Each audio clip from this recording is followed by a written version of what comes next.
apa? Kekerasan terhadap janin. Ternyata kekerasan itu tidak melulu dilakukan kepada anak yang sudah lahir,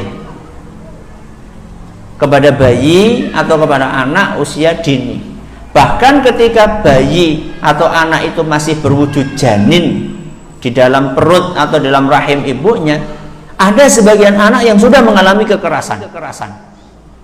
Bagaimana bentuknya? Contohnya adalah ketika ibu ini minum obat sembarangan. Makanya kan kalau kita mau minum obat itu ada ditulis di situ, ini tidak cocok untuk ibu hamil. Nah, bagi orang tua yang nggak peduli, ketika dia akan mengkonsumsi obat dalam keadaan dia sedang hamil, terutama ibu-ibu, tanpa tidak dia rasakan, dia asal-asalan minum obat, ternyata efek dari obat itu bisa merusak janin, sehingga naudzubillahi min dzalik, anaknya lahir dalam keadaan cacat. Ya, siapa yang melakukan, yang pemicunya? Ya ibunya yang kurang perhatian dengan masalah ini. Sehingga ketika ibu dalam keadaan sedang hamil, dia harus ekstra hati-hati dalam minum obat. Tidak asal, nggak sebebas dahulu ketika dia sedang tidak hamil.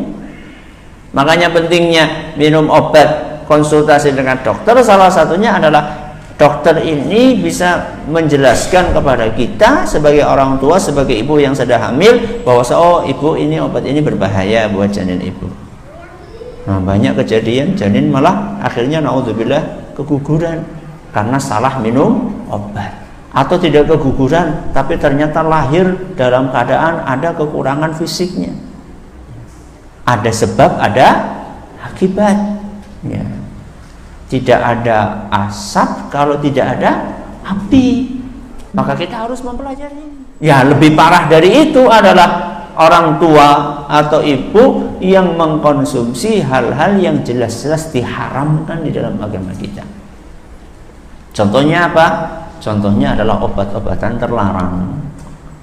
Betapa banyak ibu-ibu yang mengkonsumsi obat-obatan terlarang, narkoba, ya, kemudian macam-macam bentuknya, entah itu miras.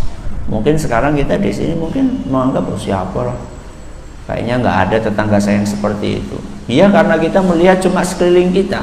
Akan tapi kalau kita melihat lebih jauh lagi, banyak wanita-wanita yang mengkonsumsi obat-obatan terlarang, bahkan bareng-bareng dengan suaminya. Ya, bareng-bareng bersama-sama mengkonsumsi obat-obatan terlarang, padahal ibunya sedang dalam keadaan hamil. Oh enggak usah, cuma ngerokok saja. Ngerokok cuma wanita ngerokok. Memper apa ora? Memper apa ora? Mboten. Ya. Kalau bapak ngerokok memper apa enggak? Mboten, sama saja. Ya. Jangan mentang-mentang ibu-ibu orang memper, bapaknya memper, pada orang memper. Ya.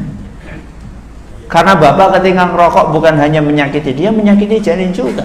Karena ngerokoknya di rumah. Oh, saya ngerokoknya nggak di rumah kok Ustaz.